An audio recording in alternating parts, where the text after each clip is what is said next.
അവൾ മുറ്റത്തൂടെ നടക്കുകയായിരുന്നു. ഇതെല്ലാം പാണ്ടൻ പൂച്ച കാണുന്നുണ്ടായിരുന്നു. കുറേ നാളെ അവൾ കുഞ്ഞിത്തത്തയെ മരക്കൊമ്പത്ത് കാണുന്നു. ഇപ്പോഴാണ് ആ അവസരം മുന്നിൽ.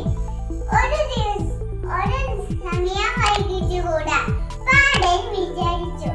എന്നിട്ടോ കുഞ്ഞിത്തത്തയ്ക്ക് എന്തു പറ്റി? പാവൻ കുഞ്ഞിത്തത്ത ഇതൊക്കെ അറിയുന്നു.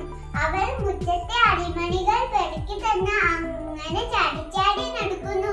പെട്ടെന്നാണ് തലയിൽ നിന്ന് പാണ്ടൻ പൂച്ച കുഞ്ഞിത്തത്തിന്റെ മേൽ ചാടി വീണത്. ഹായ്, കുഞ്ഞിത്തത്തെ കയ്യിൽ കിട്ടി എന്ന് പറഞ്ഞ് പാണ്ടൻ സന്തോഷിച്ചു. അങ്ങ്